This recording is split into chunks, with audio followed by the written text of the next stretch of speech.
Uma boa tarde a todos, que Deus os abençoe, que a paz do Senhor Jesus esteja aí no seu lar, aonde você estiver. Estamos mais uma vez começando aqui, Vem Pra Mesa. E hoje está nos dando a honra o nosso pastor Edson, pastor lá da nossa igreja, né, a PIB de Itaquera. PIB, para quem não sabe, né, é a primeira igreja batista de Itaquera, né? São siglas, abreviações, né? E aí, pastor, Deus te abençoe. Eu e minha esposa somos gratos pela presença do Senhor. A minha esposa ela não está aqui no momento, que ela está no trabalho, né? E quero te agradecer a sua presença, agradecer a sua esposa também, porque se o senhor está aqui é porque houve uma concordância lá, né? Exato. Vamos lá, pastor. Graças a Deus. Deus abençoe, viu? Então, como o irmão já disse, meu nome é Edson, pastor Edson, e eu estou feliz por estar aqui. Desejo a todos uma boa tarde, graça e paz. E vamos estar aqui expondo algumas coisas e espero que elas sirvam como edificação para nós e para todos os nossos ouvintes, né? Amém, pastor. E desde já, explicar rapidamente, né, para os irmãos que não entenderam, o pastor, né, lá, o propósito desse podcast, né, é trazer para a igreja, né, os irmãos que estão à frente do trabalho, que já estiveram, que estão ali, né, diretamente envolvidos no ministério, ou estão ali dando um apoio, para a igreja conhecer, né? Até porque, pastor, a PIB de Itaquera é uma igreja de médio, grande porte, e tem 2 cultos aos domingos, né? Sim. É lógico também que temos cultos às quartas-feiras, pela manhã também, temos irmãos que a oração ela sustenta a igreja, né, pastor? Verdade. Então, enquanto nós estamos trabalhando, tem irmãos orando pela gente lá. E os irmãos visitantes, conhecer vocês, né? Conhecer os pastores, os irmãos que vão estar aqui também, os que estão à frente do ministério. Como é uma igreja que tem bastante membros, muitas das vezes, né? Por força maior, nós não temos a oportunidade de conhecê-los. E o Senhor nos agraciou de podermos conhecer um pouco mais do Senhor, da sua família, quem é o pastor Edson, desde quando o pastor está lá na igreja. Eu acho que o senhor já congregou em outras batistas, mas enfim. Pastor, a sua esposa, né? Como que ela se chama? Apresenta a sua esposa. Então, a minha esposa, ela se chama Renilde, e eu tenho 4 filhos. Também ela tem procurado trabalhar com a gente. Vou também dizer qual é o meu papel, vamos dizer, como líder na igreja. Eu trabalho na área de capelania. A capelania ela faz visita em hospitais de irmãos e de pessoas também não crentes, parentes, né? A gente vai levar uma palavra de conforto, orar. Também vamos nas casas. Agora o pastor até solicitou que eu visite o pessoal de mais idade, né? Então eu tenho ido já na casa de alguns irmãos. Não é só de mais idade. Quem quiser uma visita é só falar comigo lá na igreja. Eu gosto de fazer visita. Sempre digo que a minha visita não é uma visita de médico. É uma visita que eu vou para conversar, bater papo, trocar uma ideia. Porque às vezes as pessoas, ele é pastor. Só que o pastor, quando conversa com as ovelhas, ele aprende muito também. Olha né? aí, hein?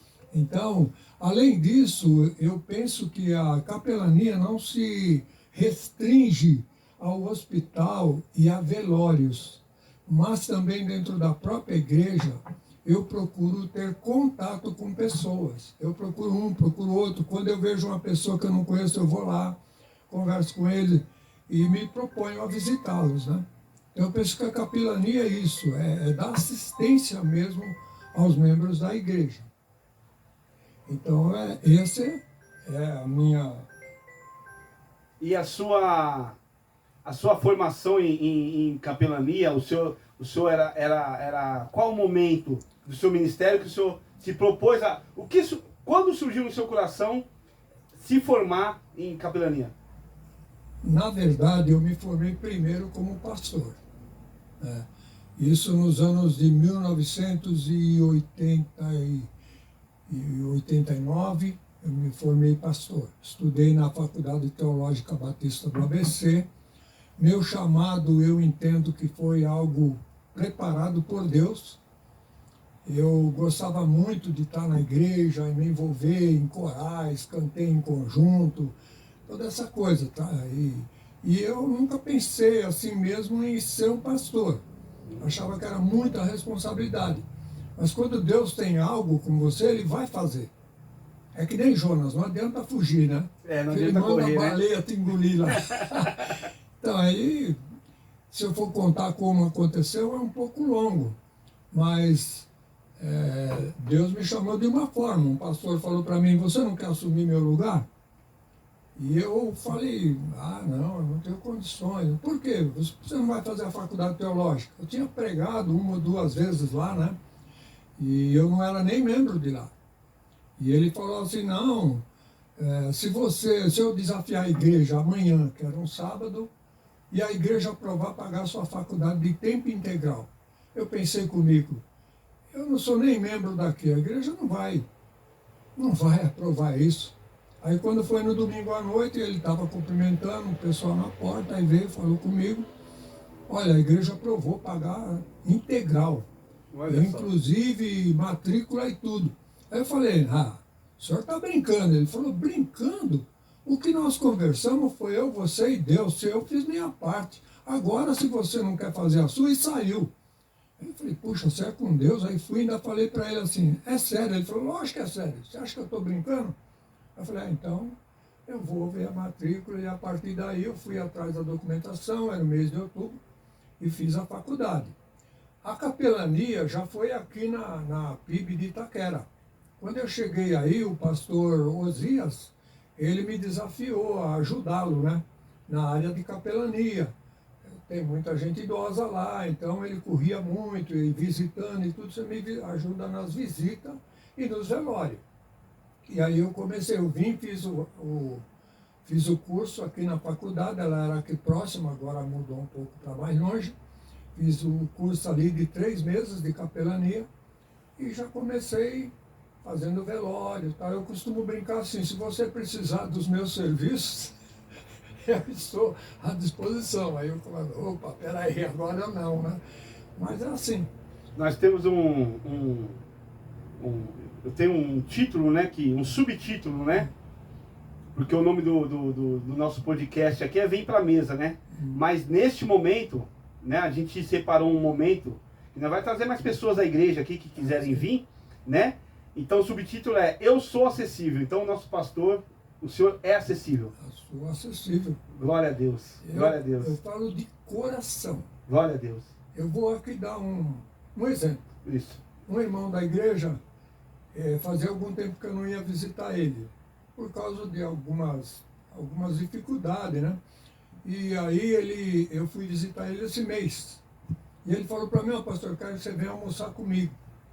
Chega aqui o mais cedo possível. Cheguei lá 9h15 por aí, saí de lá às 18 horas. Olha só. E ainda porque eu falei para ele, irmão, não dá mais para mim ficar aqui. E ele ainda foi para o portão e ficou esperando o Uber vir me pegar. Olha só, hein? Eu gosto muito, mesmo quando eu era o pastor da igreja, ela cresceu muito, chegou a ter 450 membros mais ou menos, e era complicado, então eu pedia para os diáconos visitar, mas tem gente que quer que o pastor vá lá, né? Isso. Então eu ia e as minhas visitas não eram rápidas, então a gente batalhava muito nessa área. Eu gosto de visitar, gosto de conversar, e estou aí disponível. Olha só que bênção. Ouvindo, né? Olha só que bênção. É só me procurar. Que maravilha. E o senhor falou da sua esposa. Sim. Me conta aí, pastor, qual é a importância, né? A Bíblia diz em Provérbios que quem encontra a sua esposa, né, encontra o presente de Deus, sim, né? Qual a importância da sua esposa, da sua mulher, na sua vida, no seu ministério? Então, vou falar que o meu ministério como pastor, já quando eu conheci a Renilda, eu já não exercia essa função de pastor. Mas a minha primeira esposa, eu costumo dizer que ela andava de joelhos. Ela vivia na oração. Os joelhos dela eram até cascudo. Quantas vezes eu levantei à noite assim, passava a mão na cama, ela estava lá no pé da cama orando. E uma vez veio um missionário na igreja, a igreja tem uma visão missionária muito grande, várias pessoas nós apoiávamos, pagamos faculdade integral de várias depois de mim, né? E hoje estão tudo aí no campo. Eu fiz um apanhado aí, tem mais ou menos ainda hoje no campo umas 36 pessoas, missionários, pastores e pessoas que trabalham na obra. Eu estou falando gente que é envolvida, não, por exemplo, diáconos, não estou contando vocacionados, né? Então ela orava muito, se preocupava bastante com o meu ministério, era o meu braço direito. Então ela me ajudava muito. A mulher, ela é importante na vida do pastor. Hoje, no meu tempo, assim, a igreja cobrava muito da mulher e dos filhos. Hoje mudou um pouco, porque realmente sobrecarrega, né? Então eu até entendo isso.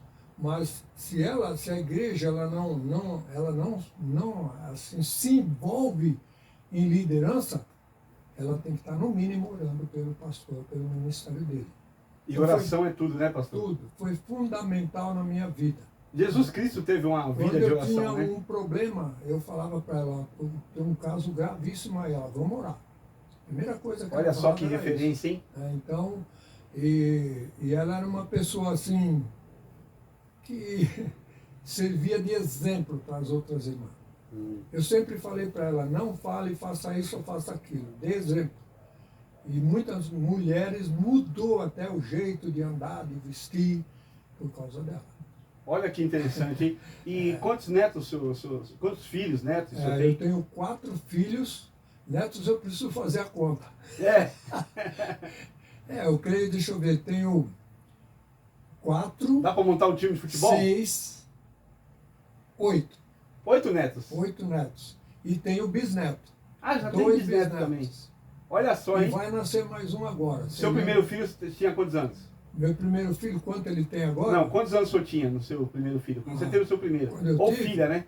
Filho, foi o primeiro. Eu estava com 25 anos. Ah, 20, aquele garotão. Não que o senhor não seja, né? Não, mas enfim. Ele está aí já com 50 e pouco, né? Não, mas eu falo o senhor, seu garotão.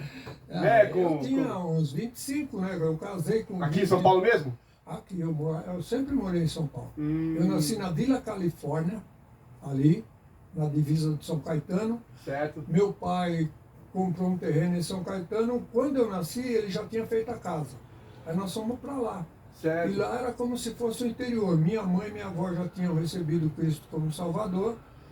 E a gente ia para a igreja, né? Eu com 6, 7 anos, né?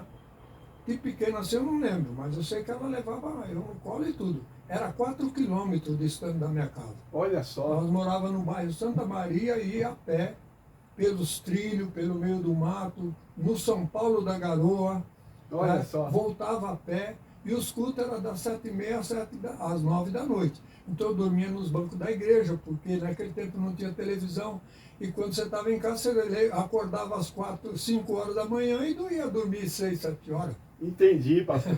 Olha só, e eu lembro também que eu peguei um pouco dessa época, aquelas vigílias, a minha mãe batista, né? Ali do Arthur Alvim, e as vigílias começavam, eu lembro que começava às 10 da noite e acabava às 6 da manhã. E eu, pastor, hoje vigília começa às 10 e acaba meia-noite, né? Os tempos vão mudando, né? 2 horinhas de vigília. Mas a sua mãe era batista? Batista. Era Batista Filadélfia, lá do Arthur Alvim. E eu me lembro que para eu ir para a igreja, eu falava para ela, só vou se a senhora levar o colchão. Para mim dormir lá. Aí os irmãos arrumavam um canto para mim lá, né? Porque eu criança não aguentava orar a madrugada inteira, né? E os irmãos oravam, pastor. O que era aquilo? Olha, para mim isso é uma novidade. Porque minha igreja, a igreja batista, eu ia lá assim com 10 até 12 anos, eu ia com a minha mãe. A primeira de São Caetano, que era 4 quilômetros longe, abriu uma em Vila Gerte, que era 1,5 km, mas pelo mato também, atravessando o rio, essas coisas. E aí, quando eu estava com 12 para 13 anos, eu dei uma saída fora, né? Já sabe, adolescente, aí comecei nos parques da vida, circo, cinema, que estava começando. Mas com 14 para 15 anos eu voltei. E aí eu fui convidado por um jovem, né? Você é o filho da irmã Maura, tal, sou. E que eu não vejo você na igreja? Eu falei, ele falou, vai lá, rapaz. Aí ele falou assim, vai lá, nós temos no domingo, né? Era a união de treinamento. União de treinamento. Para treinar os jovens. E lá tem bastante moça. Quando ele falou isso, os meus olhos... Né? Como todo garotão, né? Fui pensando nas meninas. Falei, eu não conheço ninguém. Não, te apresenta, tá? Opa. Aí foi, comigo. Mas no final, realmente, meus olhos se abriram muito de ver o trabalho dos jovens. Eles recitavam, eles debatiam a Bíblia, eles cantavam solo, dueto, trio, quarteto. E eu vi aquilo e falei, nossa, o que eu estou fazendo nesse mundo? E um deles foi lá expor a revista, né, dos jovens. Tinha uma na escola bíblica, mas tinha uma lá na reunião de treinamento, que era outro tema. E aí ele expôs e falou que Jesus Cristo, Deus mandou seu único filho. Na hora eu falei, Se o apaixonou que eu estou por fazendo Cristo. nesse mundo? Se Deus mandou o seu próprio filho, e eu já cantava os hinos do cantor, porque minha mãe, eu era que nem Timóteo, né? Minha mãe e minha avó reunia nós assim na beira no Lampião, eu sou do tempo do Lampião, da lamparina. Eu cheguei a pegar também. Eu pequenininho, mas eu lembro. Então, e aí aprendi os hinos, né? Tem cântico, irmão, que esses dias mesmo eu cantei lá em casa para minha esposa. Eu tinha uma sobrinha minha, que ela era adolescente, então quando ela saía de férias, no trabalho, na escola, ela vinha passar as férias aqui. Ela morava lá pro lado da Zona Oeste. Então ela vinha aqui para São Caetano. E ela ensinou um cântico pra gente lá, né? Amém. Depois o senhor vai falar desse cântico aí. Nós vamos por nossos comerciais, né?